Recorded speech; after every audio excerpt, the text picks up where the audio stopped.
It is time for Around the 412 with Smitty and Tyler.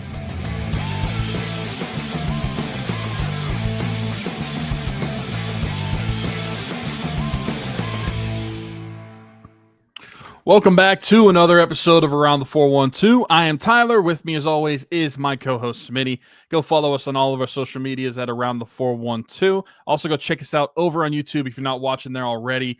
Hit the notification bell and subscribe to the channel so you never miss an episode. Also, go check us out in the description over on YouTube and over on the listening platforms. We've got, I'll mention it again on this show. Technically, by the time this comes out, it is the last day for this to, or no, day before the last day for donations to happen. So you technically could still donate to Rockin' Around the 412 Year 7, but it is almost over. Maybe by the time you're listening to it, is it actually wrapped up? But want to give a big thank you to everybody that has participated this year in Rockin' Around the 412. It's not the end of Rockin' Around the 412 for this year. We're also going to give another big thank you and raffle off some prizes as well eventually. But for the week of the actual donations coming in, wrapping up, just a big thank you to everybody that was involved. We talked about it on the Steelers show. Smitty was able to drop off all of the gifts with Kaylee, Isla, Kaylee's mom, Smitty's mom, Kaylee's boyfriend. I'm trying to remember everybody that you said. Yep, everybody that you said. And long truck. Dalton's best friend, Colin. Yeah. And then Dalton's best friend, Colin. Able to drop off all of the gifts that were from the East Rochester Salvation Army Angel Tree for the 54 tags that were dropped off. Again, this is the biggest year in terms of how many kids we're able to impact. So again, thank you to everybody that's been involved this year. Technically still have some time to donate. And if you do donate, there's another GoFundMe that I do want to bring up. So recently, earlier this week, if you listen to the Steelers show, you already know. If you've seen it on Twitter, you might know. But if you don't already, a friend of mine, his 9-month-old son, was diagnosed with cancer on Sunday. It is called neuroblastoma.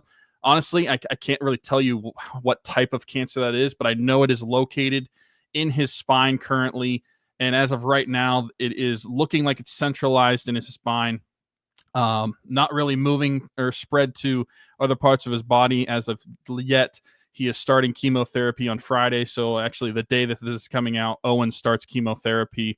And to help alleviate some of the financial burden that could cause on the family, because his parents are going to be out of work for a while. His aunt started a GoFundMe.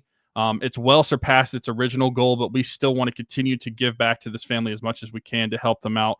And especially to have this happen this time of year, it's just terrible circumstances. And so we just want to be able to help them out as much as we can. There's a GoFundMe that we're also going to link in the descriptions. And I mentioned if you do donate to Rockin' Around the 412 by the end of the 14th, any money from now until then is going to be donated to Owen and his family as well. So whether you donate through Rockin' Around the 412 or do donate to Owen and his family through their GoFundMe, that will be linked in the description as well.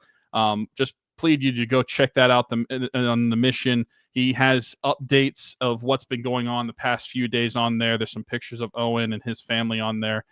So if you want to go check it out, please do and spread the message, because you never know who or where somebody could see this. Also, I want to give a shout out to the voice of the Around the 412 intro, the voice of the Pittsburgh Penguins, Josh Getzoff. He posted the GoFundMe link for this mission as well. Very cool to see him get involved. I think I saw his name in the donations as well. So shout out to Josh. Great dude. He's been on here a couple times. Sure, he'll be back on in the future. But yeah, just know that is, if you donate from now until when this mission ends, whenever that might be, that is where the funds are going to go. If you want to donate directly to that GoFundMe, as opposed to going through 2 different channels, makes total sense. Please send us a screenshot of your donation. That way we can still include you for the prizes that we give away as well. So, but yeah, shout out to them on their journey, hoping for positive news with each passing day. So, let's get into some hockey, because I didn't do a Penn show last week. You were away, obviously, with the birth of your new daughter. So selfish, Sidney. But anyways, Sidney being named after the Penguins, I feel like it's very fitting to start off talking about Sidney Crosby. This is the first thing I want to ask, because I feel like a lot of this is going to be positive. However, this is where I want to start just because as I'm going through some stats here, compiling stuff that I wanted to talk about, this is the first thing that jumped off to me. Right now, the Penguins have played 30 games. Sidney Crosby, 27 points. Are you worried about the point per game? No, actually, I'm not. And I don't know why. Maybe it is for a foolish reason that I just feel optimistic that Sidney Crosby is going to find his way to another point per game season. He's only 3 points behind it right now. I know that is subpar for the course of what he's shown over his career, especially through 30 games of his normal pace. But I feel like Sidney Crosby is going to find his footing. And I feel like something that does not get talked about enough is how quickly Sidney Crosby can flip a gear into what is like a god mode of his. And we've seen stretches in his career. I think back to what year was it? And maybe this is a bad example because of the infusion of the young kids that did come up in that time as well. But I think back to I think it was the 2015, 2016 team. Sid, through like the month of February and March, was on an absolute tear and was gaining ground on Patrick Kane for the Art Ross Trophy that season. It didn't actually end up happening, but I feel like depending on the situation the Penguins could be in, if Sid has any inkling going into mid to late January that they could still make the playoffs, which I guess as of right now they could, he just finds an extra gear. He gets into that mode and turns into the ultimate grinder. Now, the thing that I think that is holding Sid back as far as like his point total so far this season is like we've seen a ton of like 1 point efforts from Sid so far this year. We haven't seen a ton of like multi-point games, like 3-4 point games from Sid in this season. And I think that's part of why you're not seeing his point per game streak, at least up to this point in the season, hold true. I just think that he hasn't found the score sheet a ton. How many multi-point games do you think he has? I mean, we've played 30 games. I would guess probably like 5 or 6. 6? Okay.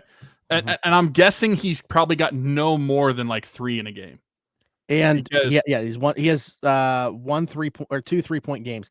But what's funny is he had 3 straight multi-point games. And he has only 1 since then. Yeah. And I feel like it's just like consistently finding one, whether it's an assist or a goal, he's just getting one on the score sheet more often than not, but it's only 1 point. So he's not making up a ton of ground that was lost early on. And so I'm not worried about it. And I think that depending on whether Penguins find themselves, say like a month and a half from now, it could turn on to Sidney Crosby getting an extra gear. But I still think that he's going to get that. I think that Sidney Crosby has enough pride in his craft and what he's doing and his legacy as himself. And I know we don't think of Sidney Crosby as a selfish player, and I don't think this is a selfish act. But to keep that streak alive and potentially create the streak of the longest point per game, most point per game seasons, I feel like that's something that's going to drive him. It's kind of like reaching 1,000 points to 600 goals. Like that's something that's going to drive you to be the player that's able to do that. And then when you add on all of the external factors of like the team and where they could be in the point standings in the playoff picture, I know we've talked about how many times how this team is dead in the water and they stink. But if they are close and if Sid could smell the playoffs, I feel like it's going to drive him enough to get him over that point per game total. This conversation, obviously, like I just have to add this caveat. I feel like we're assuming health here, by the way, when saying this. Yeah, this is assuming that he's playing the rest of the season. But I also want to throw this out there. I feel like this could be determined. You're talking about the performance of the team, and I'll echo that, but also add in the direction they go at the trade deadline, right? Like, what if they're in a spot where they do add, like, okay, let's bring up a name that they talked about last week. Josh Yohe put in an article. We obviously didn't talk on here because we didn't have an episode. Nils Höglander. If they go out and get like a guy that we've seen score 21 goals before, all of a sudden they put him on Sid's line. I'm not considering him like a Jake Gensel type player, but I think that Sid racks up a few more points than he would in a lineup without Nils Höglander as part of it. Yeah. Like, you know what I'm saying? So I whether it's Nils himself or if somebody else is moving up, whatever it would be, if the roster gets better at the trade deadline because of where the team is at, then I think that could change the math as well. Right now, Sidney Crosby on pace for about 74 points. And if it goes the other direction, what if they aren't good and they sell off more pieces and it becomes a worse roster? Could that impact it as well? So I think that those are just kind of things to take into consideration here. To be honest with you, I look at the forward group and I'm not sure how much that would change one way or another. The name that I keep going back to, and I have no clue, you know, the defense hasn't been good in general. If you move him, it's not going to be better, obviously. I really think Marcus Pettersson is in his last days as a Penguin. And I think it could be part of a Nils Höglander trade that we see Marcus Pettersson go to Vancouver. Maybe you see the equivalent of what was a Jake Gensel trade last year, this year with Marcus Pettersson. And I'm not saying that it's one for one, but you trade a good piece of your team that could be a future asset if you wanted them to be, but things aren't working out. You need some sort of change to the team. And then maybe if it is a trade for Nils Höglander in that scenario, I know that potentially makes you worse defensively, getting rid of Marcus Pettersson, but look at the spark that someone like Michael Bunting brought last season towards the end. Sure. I know they didn't end up making the playoffs, but that is something that they didn't have all season. If that's the case, that could change the scenarios for this team as well. I'm curious as to your thought on this. My mind has changed on Marcus Pettersson, where before I would have understood it if they would have traded him, but I wanted to extend him. You know how big of a fan I am of Marcus Pettersson, but I'm really worried about, going back to last year and then I would say the better part of this year. I think his play steadied a little bit. I'm really worried if they were to extend him, we're going down the Brian Dumoulin path. Like I think it's best to use him as a trade asset right now. You might as well, because you don't want to find yourself in a scenario. And I genuinely think that the Penguins are going to trade Marcus Pettersson, whether it is sooner or later. At some point, they are going to trade him. And I think that is the best case scenario, because say it is a trade like that you just mentioned, where you do get Nils Höglander, that could elevate your team in other areas, maybe not defensively, but in other areas, it could change their team, similar to what I was mentioning with the Michael Bunting. And if you're trying to still be competitive, but Kyle Dubas is also trying to toe that line of building for the future and recouping some assets, that could be a way to do it. Now, if they just go full on sell with Marcus Pettersson and retain the most assets they can for top dollar, I think that's the smart thing to do too. I don't think that in the life course or the lifespan of the Penguins, where they're at in that lifespan, where they're closer to being dead than a Stanley Cup contender, I think that an extension with Marcus Pettersson, while like this offseason or last season, I thought for sure go gung-ho for that type of extension. The writing on the wall to me is that this is not a smart move for the future. I don't think the Penguins should really consider themselves locking up any bigger long-term contracts, and that includes a guy like him. And so I think that, like you, I think it's smart and probably the best case scenario for the Penguins to move him. And depending on the return, you could potentially see a return that could benefit the Penguins this season. But if not, you're definitely going to get a return that should hopefully benefit the Penguins in the future. Yeah, that's what's so curious about it. I mean, a guy like Nils Höglander, 23 years old, scored 21 goals last year, kind of seems to be in the doghouse with Rick Tocchet. And then you start to question, okay, with how close Tocchet and Sullivan are, would that, be any better for him here? Or is he just going to be in the doghouse here as well? But assuming all things are good with Nils Höglander, I'm not saying he's a world beater by any means, but I think put in the right situation with, a Sidney Crosby or a Evgeny Malkin centering him, he could be a game changer. What's going on, everybody? Smitty from Around the 412, and I just want to take a quick second to give a shout out to our folks at Game Changers. Their logo on the screen right now, right above my microphone. Over 2,000 different designs in their catalog. Luxury heavyweight material. I'm wearing one of their shirts right now.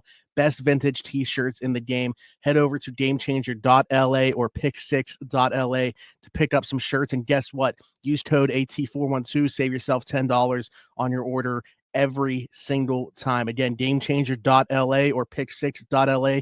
Best vintage t-shirts in the game. Check them out. Now, they've played more games than anybody that is not the New Jersey Devils or the San Jose Sharks, having played 30. But here's the thing about it is, like, for as bad as it's been, they're 2 points out of a playoff spot right now. Like, Mhm. so I'm not saying, they need to go all in and chase a playoff position or anything like that. But I am curious to see how they operate with that being the case. I mean, we saw last year how they did it, like feeling like Jake Gentz. That's why I feel like Pedersen's going to be moved, regardless of where they are in the standings, because the precedent I feel like is there with Jake Gentz last year. If they know they're not going to resign a unrestricted free agent, they'll move him. In terms of what else they do, they already kind of got the ball rolling with the Lars Eller deal, right? So, like, I feel like there are certainly other pieces on this roster that could be moved. Drew O'Connor, namely one of them. His name came up as well. I'm curious to see. I don't think it would be in the same deal.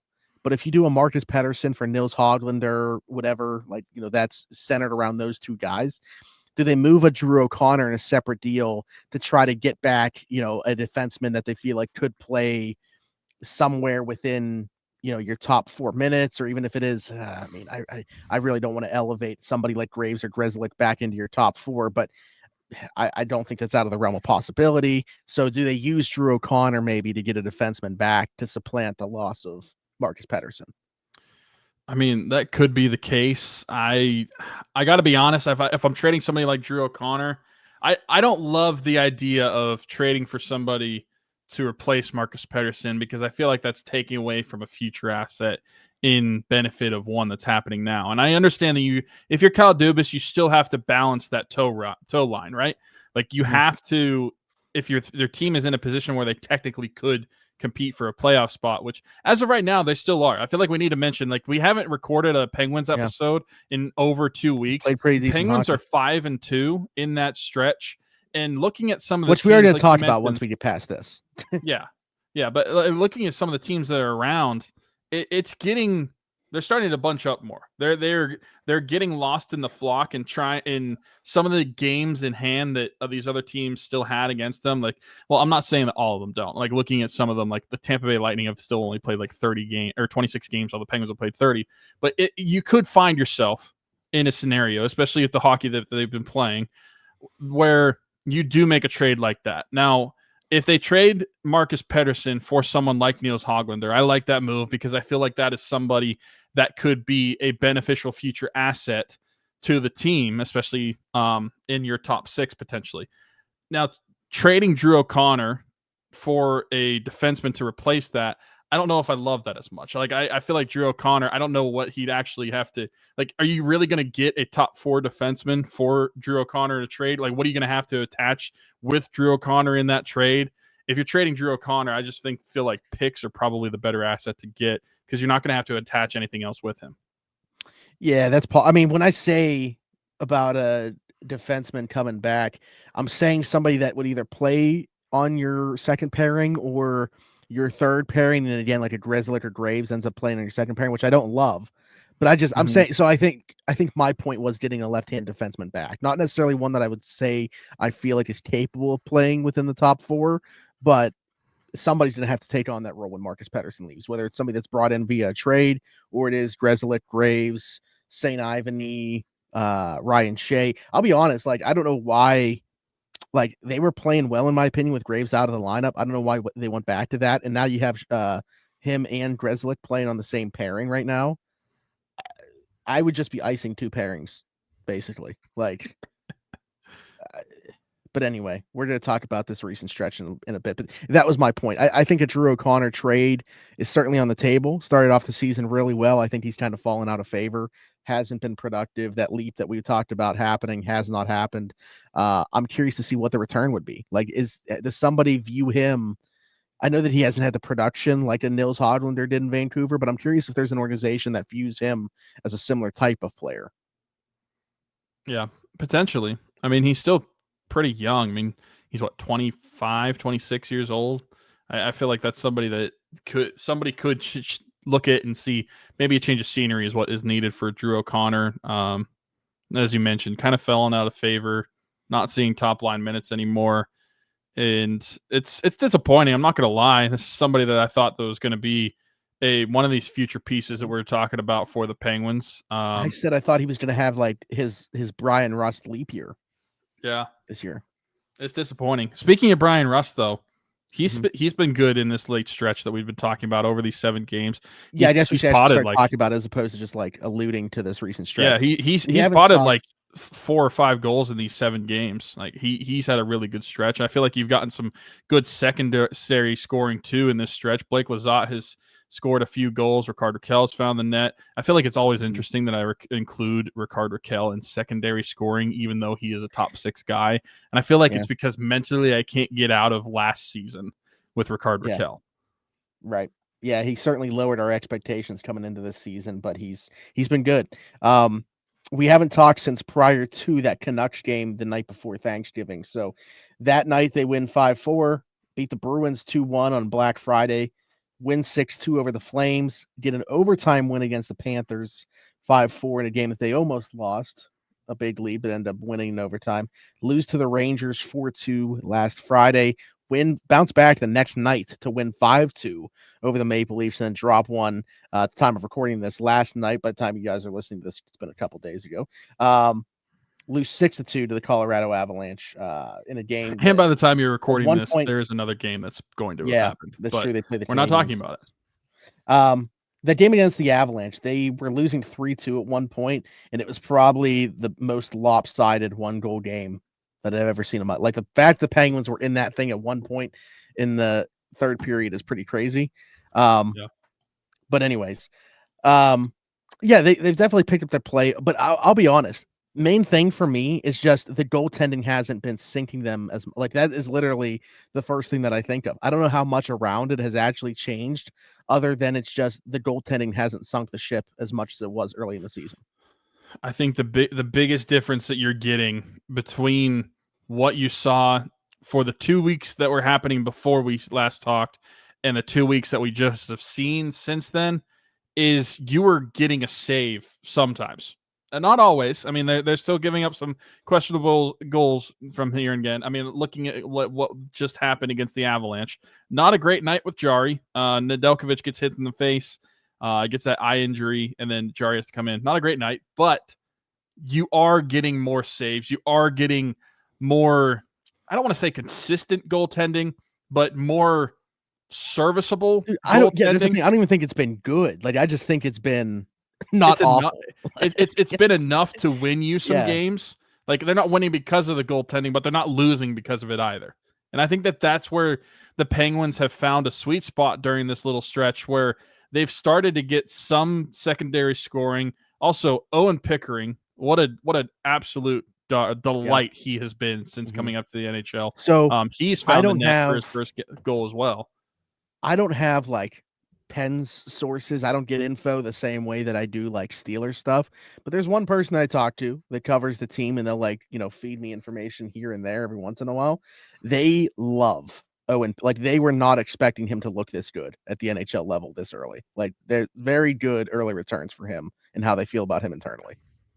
Yeah. So, I mean, you add him, your defense, at least on the top 4 defensemen. I'm not going to say anything about that bottom pairing with Grzelcyk and Graves. Like, they have looked better since Pickering has come up here. And as I mentioned, you're getting some of that bottom depth scoring.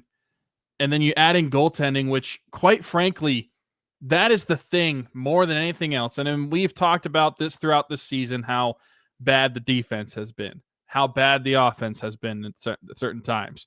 But recently, I feel like you have been getting serviceable play from all 3 phases of the game on any given night. And that is the difference. That's why they have a 5-2 record over their last 7, is because you're able to get enough goaltending, enough defense, enough offense to find your way to win some games. And I think that is more so like complementary hockey more than anything. Like, you're not overwhelming anybody offensively. You're not stealing a game in net, but you're doing enough as a full team to win some of these games. And you're doing it against some pretty good competition. I mean, beating the Florida Panthers in OT, also on the day that my daughter was born. Shout out to Sidney, by the way. Sidney Crosby namesake. I know we mentioned that at the beginning, but I feel like I need to bring it up again on the Penguins show. Sidney Crosby, my daughter's namesake. But you're doing it against solid teams, and we talked about how worrisome that was going to be because of their record against teams that were above 500. They were like 1-10 or 1-11 against teams that were above 500, and they're 5-2. And I don't know if everybody's above 500 that they played so far during this stretch, but they're 5-2 in this 7-game stretch. I feel like that has been because of the complementary hockey that they've gotten from the different phases of the game. Not saying that it has been great at any phase, but you're getting enough and they're finding ways to win. And that's why I think that looking forward at this, it's not out of the question if you get stretches like this throughout the season and you're able to have serviceable nights from your goaltenders where you could find yourself on one of those fringe wildcard spots like you are right now. Like looking at the NHL standings, you are 1 point out of a wild card spot, or 2 points, I guess, out of a wild card spot. I know a few of those teams still have some games in hand on you, but the New York Islanders, which used to have games in hand on you, they're only 1 point ahead of you right now, tied at 30 games apiece. The Flyers only have 1 game in hand on you. You're 2 points behind them. So I know that's technically like a 4-point swing if they win that game, but like the Penguins have been making up ground despite the games in hand. And I'm not ready to say yet that I think that they are a better hockey team. I just think that they are playing better. I don't think the roster has suddenly got better. I don't think they're a good hockey team. I just think that this team is playing better with more cohesive play. And that's the biggest difference that I've seen. I've liked what I've seen from Michael Bunting as of late as well. I think he's come on a little bit. I'll be honest, I really like Blake Lizotte, and I think that was the one free agent sign that we went back to that we both liked. We were just curious about, how jumbled up the bottom 6 was, how many similar guys they had, but he's been an awesome addition. I like what Cody Glass brings to the table. He just got his first goal, and I think everybody loves, even though he only has like 3 points, but just the way that he's looked, what Philip Tomasino has looked like since coming over in a trade as well. The one thing to me, honestly, other than obviously the Graves and Grzelcyk pairing, which we could probably harp on forever, and I love Kevin Hayes, and awesome story. I feel like, again, I was happy to see Pittsburgh embrace him. The dude's been through so much. And I'm not saying like he's completely washed or anything like that. If I can make one change to the lineup, I would be playing Jesse Puljujarvi over Kevin Hayes right now. And obviously, when I say one change, okay, I'd make 2 changes because of that bottom pairing. If I can make one change that I think is like feasible to happen, I would put Jesse Puljujarvi back in the lineup. They've at least they scratched Matt Nieto. Thank you, Sullivan, for doing that. Again, nothing against him. Respect for everything he's done. That's a terrible injury that he suffered last year, and I didn't expect him to be able to come back from. Clearly, he wasn't able to. But Kevin Hayes as well, I do not think at this point is an NHL regular, at least when you're sitting a guy that's looked as effective as Puljujarvi was looking prior to them sitting him down. So he's not making the cut. What's going on, everybody? Smitty from around the 412, and I just want to take a quick second to give a shout out to our folks at Game Changers. Their logo. Well, you played the wrong one. This is the one you should have played. Smitty from around the 412 here. And while I may not have much hair, the hair that I do have will not be cut by anybody besides Keek at Keek's Barbershop. My friend Christian Circle, been with us since day one. Keek's Barbershop, located 401 Burkitch Way, Suite 2 in Beaver, PA. Download the app, The Cut. Book an appointment with Christian today, or you can do walk-in with Tony or Ashley. But again, Keek's Barbershop, 401 Burkitch Way, Suite 2 in Beaver, PA. Go check them out. Old school vibe in there. Absolutely love it. Cannot recommend them enough. Wouldn't go anywhere else. Maybe I'll see you there. That's a first, I think. Man, amateur hour over here on my part. Hey, you had a bye week. Maybe if Kevin Hayes isn't making the cut, Jesse Puljujarvi could be a game changer. There you go. That's why that was the mindset I was in. That's my mistake. Absolute amateur hour over here. That's why Smitty back off the IR ads. Yeah. No, but yeah, shout out to Keek. But anyway, that if I could make a couple of changes to the lineup, one is the third pairing to the defense, one is getting Jesse Puljujarvi in there for Kevin Hayes. I've overall liked what I've seen from the forward group as of late. I mean, I think that you got guys in the right spot, like Anthony Beauvillier in way over his head playing on the top line in a fourth line role where you're just kind of asking to chase pucks and transition the puck up the ice and spend time in the offensive zone, I think you could do worse. Like, I think he's been effective. Mm-hmm. Again, Michael Bunting, I feel like, has really started to come on to me. Drew O'Connor, if they end up moving, right now he's playing in the second line role. So if they end up moving him, maybe. Actually, I don't know. Do I want to do this? Right now, they got Bunting playing with Lizotte and Glass, and I kind of like the way that they've looked. But I'm curious, could they maybe kickstart O'Connor with the way that Lizotte and Glass have played if they flip those two and had Bunting go to play with Gino and Tomasino? Oh, that's fun to say. Gino and Tomasino. I like that. I mean, maybe you do, but at the same time, do you want to work with or like break up something that's working for you?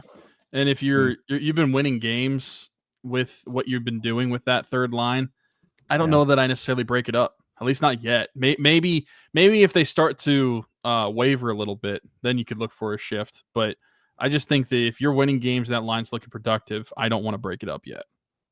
Yeah, it's fair. I'm looking for a way to get Drew O'Connor going. I know the overall, you don't want to sacrifice team results to hopefully kickstart a player, but I mean, that's 3 goals and 9 points right now. It's fair. He has played in every game, but he has the same amount of points as Blake Lizotte, who's played in 14.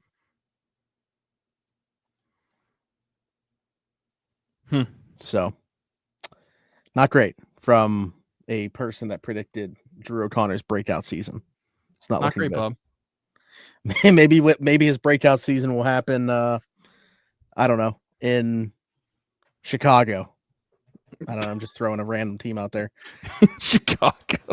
I don't know where he's. I mean, speaking of another one that might be traded, I mean, we've talked about him being traded a lot. His play has looked better than expected on the Penguins. Like, is Beauvillier still being talked about as like he's for sure just going to be moved at the deadline? I feel like people have stopped talking about that.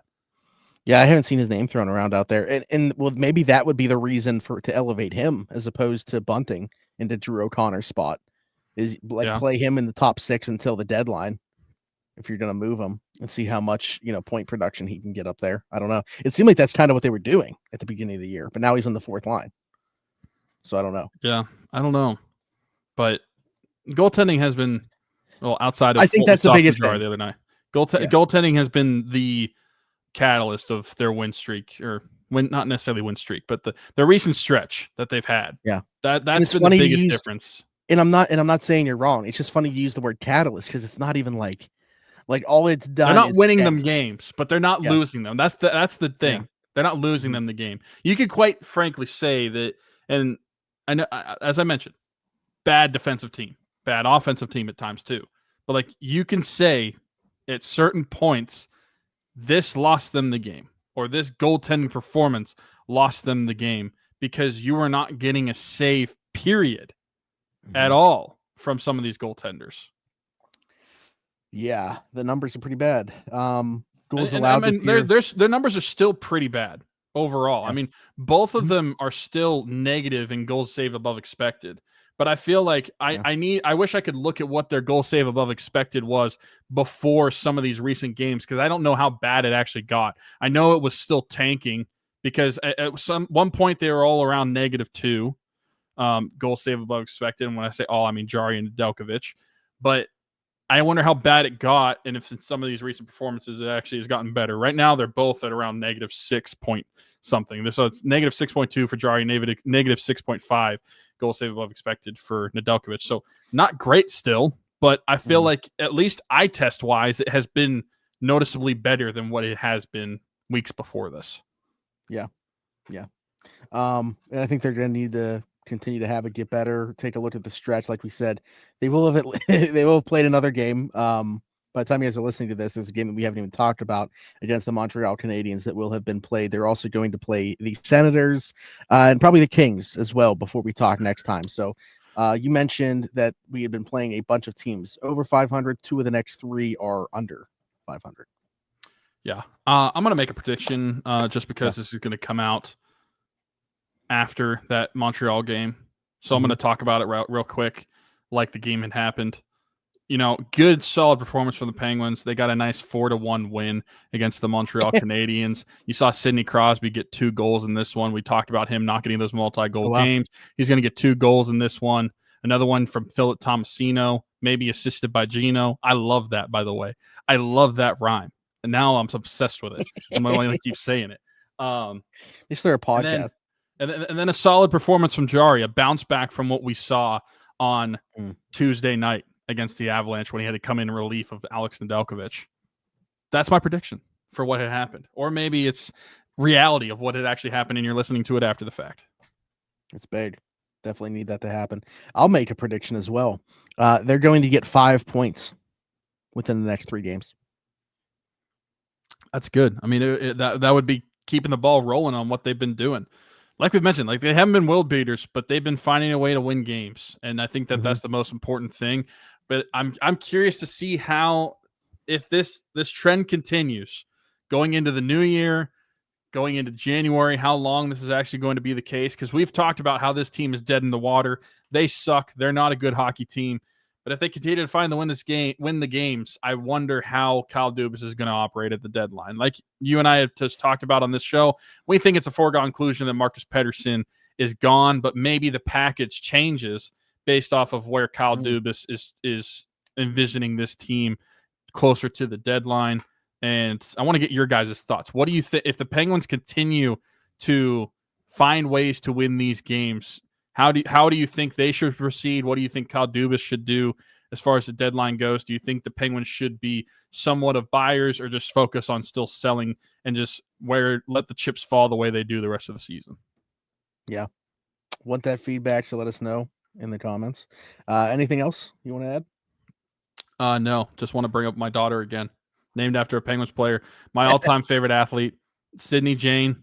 She was born on the same day that the Penguins beat the Panthers in overtime. It was awesome. I watched that in the hospital, so it was awesome to see. Awesome to have her here, and it's going to be very clear to her who she was named after. I don't even think it's going to be a question early on in her life who she was named after, and whenever people are going to ask her how they named her, she's going to be able to say with her chest that she was named after Sidney Crosby and be proud of that.